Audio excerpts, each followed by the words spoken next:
Hallo zusammen und herzlich willkommen zu einem weiteren Video. Heute möchte ich jetzt am Unterboden am M2 weitermachen. Das letzte Mal waren wir ja stehen geblieben beim Anbringen dieser Flaps. Wie ihr sehen könnt, ich habe dann auch noch meine eigenen Flaps im Nachgang montiert. Die passen auch deutlich besser. Zudem musste ich da auch keine extra Löcher bohren, sondern habe die vorhandenen Befestigungspunkte vom BMW wiederverwenden können. Zeige ich euch gleich nochmal kurz im Detail. Heute möchte ich mich aber um die Bremsbelüftung hier oben kümmern. Da hatte ich ja im letzten Video auch schon darauf hingewiesen, dass die immer wieder verrutscht, weil da die Kollegen von Speed Engineering nicht dran gedacht haben, irgendwas an dem Teil noch anzubringen, was eben das Verrutschen verhindert. Und ja, das ist natürlich suboptimal, wenn auf der Rennstrecke sich das Teil nach vorne oder hinten biegt. Bei mir hat es sich komischerweise nach vorne gebogen. Warum das der Fall ist, weiß ich nicht.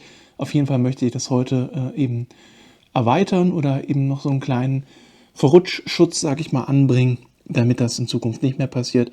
Ich positioniere mal die Kamera um, werde mir ein paar Stellen markieren und dann bauen wir die eine Seite ab. Ich werde mir was am 3D-Drucker designen, was ich dann aufkleben kann auf die Bremsbelüftung, was das Rutschen verhindern soll. So wie ihr sehen könnt, hier ist jetzt die Bremsbelüftung und im letzten Video hatte ich es euch ja gezeigt, dreht sich oder verdreht sich das bei mir immer im Einsatz. Und wenn hier diese Luftöffnung dann eben nicht mehr nach vorne zeigt, dann ist die Wirkung eben auch dahin. Und ja, standardmäßig ist hier eben nichts dabei, was das Verdrehen verhindern kann. Meine Idee ist jetzt, dass ich mir hier markiere auf dem Teil selber, wo denn der Anschlagpunkt ist zum unteren Querlenker. Das markiere ich mir hier mit einem Stift. Und genauso auch auf der Vorderseite.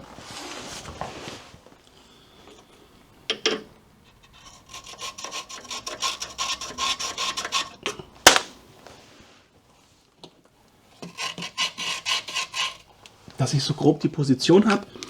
Jetzt werde ich das hier mal abzwicken und hoffen, dass die Markierung auch geklappt hat. Ansonsten habe ich ja noch einen Versuch auf der anderen Seite.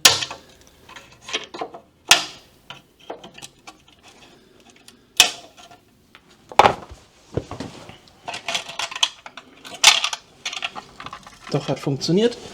Zeige ich euch dann gleich auf der Werkbank. Das ist jetzt markiert. Und dann werde ich mir am 3D-Drucker etwas überlegen, um das Ganze eben verrutschsicher zu machen. Meine Idee ist jetzt, dass ich mit dem 3D-Drucker irgendwie so ein kleines U-Profil oder so designe. Dafür werde ich dann hier noch die Dicke messen, beziehungsweise die Dicke habe ich ja jetzt auch angezeichnet, kann ich ja dann vom Teil übernehmen. Ich werde ja noch diese Dicke hier nochmal messen, dass es möglichst formschlüssig dann ist und dass man eben, wie gesagt, hier so eine U-Klammer hat, die man dann von oben oder von unten hier aufsetzt, sodass eben das Teil sich nicht mehr nach vorne oder hinten biegen kann. Wie ich das dann mit dem Original verbinde, weiß ich noch nicht, weil das leider nicht ganz gerade ist.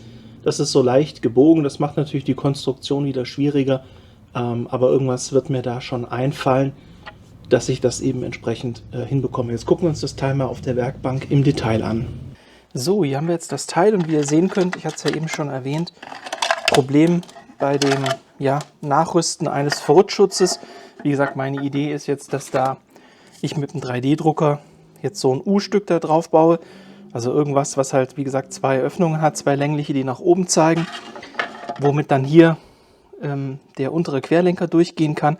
Und durch dieses U-Stück soll dann verhindert werden, dass sich das Teil verdreht. Also so eine Verdrehsicherung eben.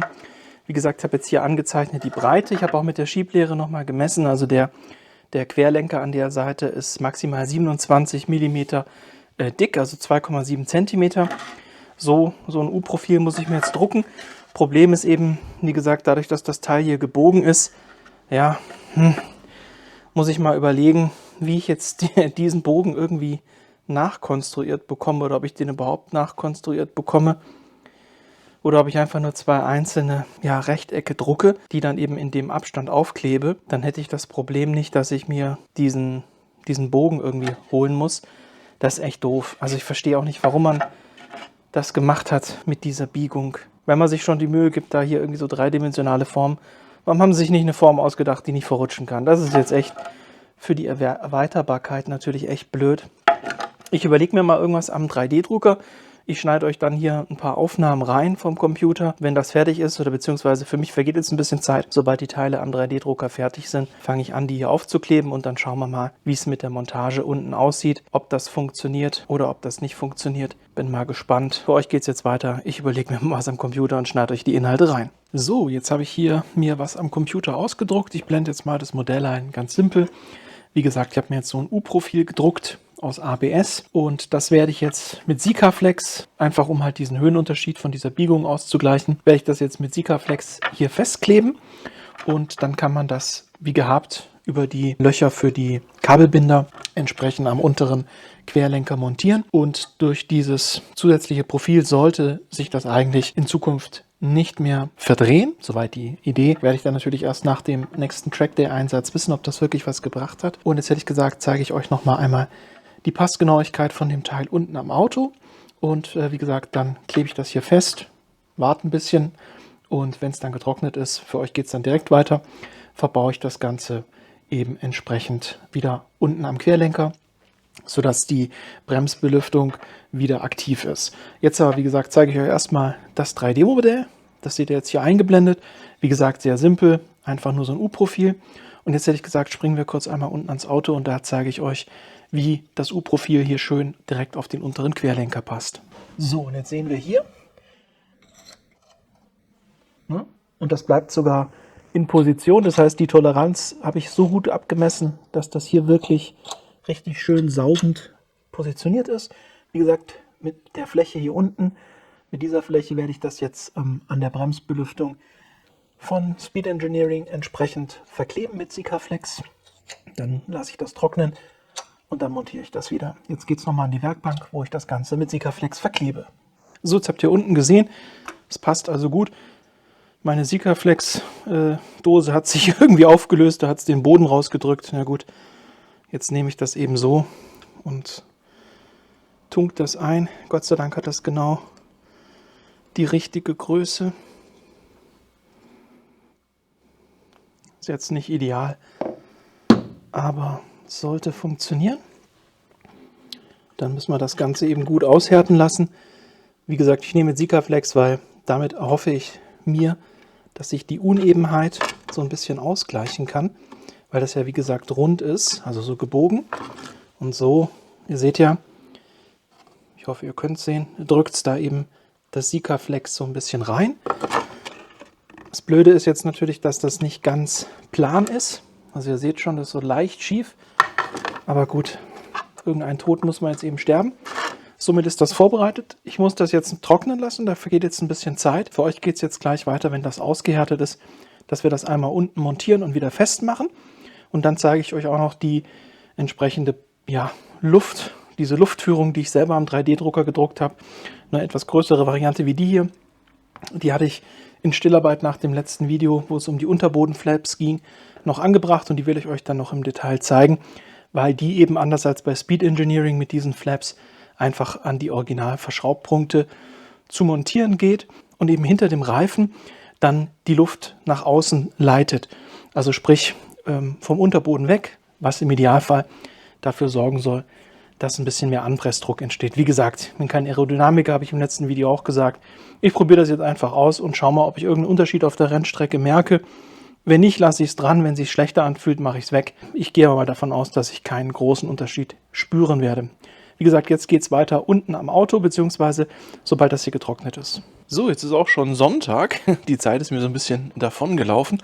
Aber ich denke, ich schaffe es noch bis 12 Uhr, das Video fertig zu machen und hochzuladen. Bei der Gelegenheit, ich hatte Amazon Basic Klebeband gekauft. Das ist völlig off-topic. Kauft das nicht. Das ist der absolute Scheiß. Es haftet überhaupt nicht. Kauft dieses gelbe Klebeband von Husky. Das funktioniert sehr gut, haftet gut, lässt sich rückstandsfrei entfernen. Top-Klebeband, wie gesagt, off-topic, weil ich immer noch viel am Renovieren bin. Das Amazon Basic Klebeband ist aus der Hölle. So, jetzt weiter hier mit den entsprechenden Bremskühlungen von Speed Engineering. Ich habe ja, ihr habt das ja eben noch gesehen, das Ganze mit Sikaflex hier festgeklebt. Dieses Profil soll einfach nur dafür sorgen, dass sich die Bremskühlung nicht mehr verschiebt. Das ist jetzt auch fest, das verrutscht nicht mehr. Ich hoffe mal, dass es den Belastungen standhält, aber normalerweise Sikaflex habe ich auch verwendet, um Karosserieteile nochmal anzukleben und so. Und bisher haben die den Belastungen immer standgehalten. Zudem ist das Bauteil ja sehr leicht. Das sollte also funktionieren. Jetzt suche ich mir noch ein paar Kabelbinder, dass ich die vorab hier schon mal reinführe, weil ansonsten ist das unterm Auto immer ein riesen Gefummel. Ich habe jetzt auch beide Seiten fertig gemacht. Ich zeige euch jetzt die Montage einer Seite und die andere Seite mache ich dann in Stillarbeit. Wie gesagt, ich organisiere jetzt erstmal ein paar Kabelbinder. So, jetzt habe ich hier Kabelbinder besorgt. Jetzt kommt das Unangenehmste, das Einfädeln. Das ist so ein bisschen unangenehm, deswegen, wie gesagt, würde ich euch das auch empfehlen, dass ihr das macht, bevor ihr euch unter das Fahrzeug begebt. Unterm Fahrzeug ist das noch unangenehmer, den Scheiß da einzufädeln. Also ist jetzt kein Beinbruch, aber schön ist natürlich auch anders, ne? Vor allem, weil wir da... Wartet mal, ich mache mal andersrum, ich glaube, das ist cleverer. Habe ich hier vorne mehr Platz für meine dicken Finger. Ja, viel besser.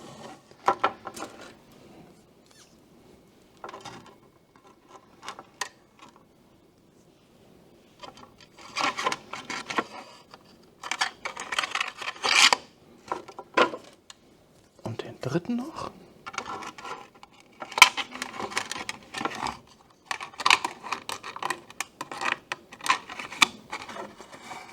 So, damit hätten wir die vormontiert. Jetzt geht es unterm Auto weiter, dass ich das Ganze wieder anbringe. So, jetzt sind wir unterm Auto. Ihr seht ja, hier hatte ich das mit Farbe markiert, wo so circa die Position war. Das heißt, das kann ich jetzt auch als Orientierungshilfe nehmen. Jetzt setze ich das von unten an. Wie gesagt, das Schöne ist, dadurch, dass ich jetzt dieses U-Profil habe, das hier schön formschlüssig um den unteren Querlenker passt, ist eben zum einen sichergestellt, dass ich das nicht mehr groß verdrehen kann. Ne, dieser Verdrehschutz ist jetzt eben gegeben. Plus, ich habe halt auch eine Führung und mache das Ganze nochmal ein bisschen einfacher. Jetzt werde ich hier das Ganze entsprechend... Oh je, ich sehe, ich habe die Kabelbinder falsch rum eingeführt. Na, hervorragend. Das mache ich mal kurz in Stillarbeit nochmal andersrum. So, jetzt habe ich die Kabelbinder auch richtig rum. Jetzt müsste das funktionieren. Nochmal hier einfädeln. Dann hier so rumlegen.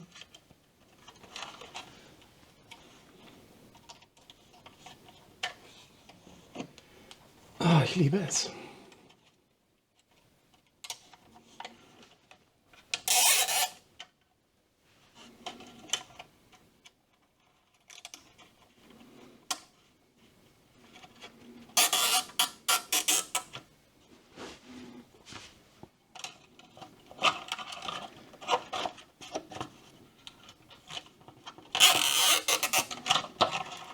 So, jetzt schaue ich, dass ich das nochmal so positioniere, wie ich das haben möchte.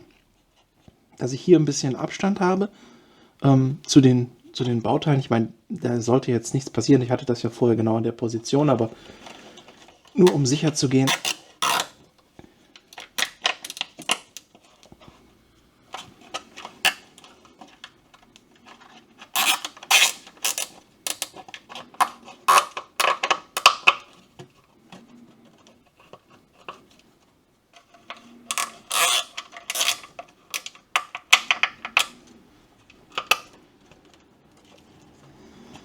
So, und jetzt ist das eigentlich bombenfest, dadurch, dass eben das hier durch dieses U-Profil gehalten wird. Ich hole jetzt mal noch einen Seitenschneider und dann machen wir hier noch die langen Enden weg und dann müsste das eigentlich passen. So.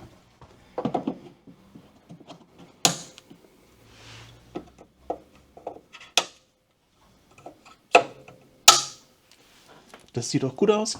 Vom Rad her müsst ihr euch auch keine Sorgen machen. Ich hatte ja das Rad vorher schon genau in der Position montiert. Das heißt, das sollte problemlos passen. Ich kann es jetzt noch mal ranhalten von der Seite, um ganz sicher zu gehen. Aber wie gesagt, die Position habe ich jetzt nicht verändert. Insofern sollte das ideal sein. Also das hebt jetzt wirklich gut. Also das ist, ich hoffe, das sorgt auch dafür, dass das dann beim Track Day nicht mehr nach vorne rutscht. Wie gesagt, bei mir war es ja merkwürdigerweise nach vorne gerutscht, aber das Rutschen sollte jetzt vorbei sein. Ich halte jetzt mal noch ein Rad ran.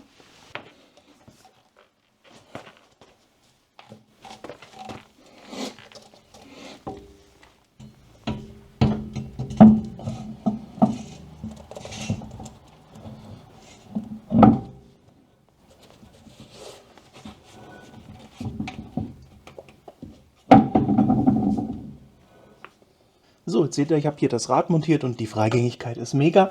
Das Schöne ist, dass der Luftstrom, wenn es denn so funktioniert, wie Speed Engineering das gesagt hat, würde der Luftstrom eben hinter der Felgenkante sitzen, was, denke ich mal, nochmal dafür sorgt, dass die Luft eher hier in der Bremse bleibt. Bleibt dann abzuwarten, wie gesagt, wie sich das auf dem Track Day verhält. Ob das jetzt an der Position bleibt oder nicht, ich werde es auf jeden Fall berichten. Und jetzt als letztes noch ein Nachtrag aus dem letzten Video. Dafür baue ich jetzt die Kamera nochmal um. So, wie gesagt, jetzt hier nochmal ein anderer Blick. Also Freigängigkeit ist hier super, da passiert gar nichts.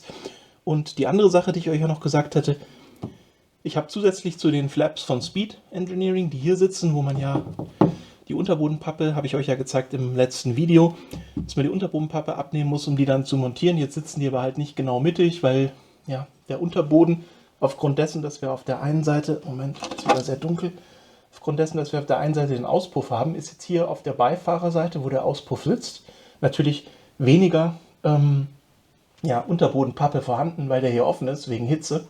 Und das sorgt natürlich dann dafür, dass ich diesen einen Flap hier auf der Beifahrerseite gar nicht so weit außen positionieren konnte, wie auf der Fahrerseite, der sich hier befindet. Und was habe ich jetzt gemacht? Ich habe hier auf der Fahrer- und auf der Beifahrerseite meine Flaps montiert, und zwar, wie ihr sehen könnt, an Originalpunkten von BMW. Ich habe also einfach diese Unterbodenbefestigungsschraube gelöst und die da hinten und habe dann meinen Flap hier angesetzt, und der sitzt hier auch sehr gut und soll eben Luft, die hier anströmt, nach außen lenken und den Unterboden sozusagen freigeben. Also dass hier unten so eine kleine Unterdruckzone entsteht. Zusätzlich eben zu dem Flap.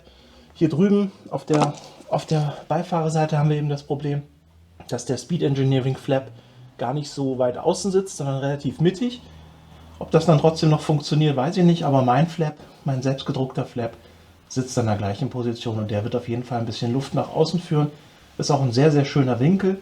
Also das habe ich wirklich gut hinbekommen und hatte ich eigentlich auch gar nicht so geplant. Also das ist einfach per Zufall entstanden, dass mein Winkel sich da so gut einfügt, gerade hier an dieser Position, um dann eben die anströmende Luft, die hier reinströmt, nach außen abzuleiten. Also das ist echt cool geworden, finde ich. Bin ich ganz happy mit. Und hier drüben, wie gesagt, genau das gleiche. Die Luft, die hier von vorne kommt, wird dann hier abgeführt und geht nach außen. Und im Idealfall entsteht so eine leichte Abdichtung des Unterbodens. Insofern sind wir fürs heutige Video durch. Ich mache jetzt die andere Seite noch in Stillarbeit, dass da eben auch die Bremsbelüftung wieder sitzt. Ich habe ja auch noch die andere Bremsbelüftung, die hier wirklich mit so einer kleinen Schaufel sitzt und dann so ein Schlauch nach oben, aber dann wird das hier noch voller. Und ich fand das eigentlich ganz schön, dass hier eben ohne Schlauch das funktioniert. Wie gesagt, jetzt hat es halt nicht funktioniert. Jetzt hoffe ich mal, dass mein Fix das Ganze so löst, dass das dann auch im Alltag weiterhin funktioniert. Ich hoffe, es war was Hilfreiches im Video dabei. Wenn ihr Interesse hier an den Zeichnungen habt, an dem 3D-Modell, an der STL-Datei, lasst es mich wissen, dann checke ich euch das rüber. Ansonsten wünsche ich euch einen wunderschönen Sonntag und es würde mich freuen, wenn wir uns im nächsten Video wiedersehen. Bis dahin euch eine gute Zeit und ciao!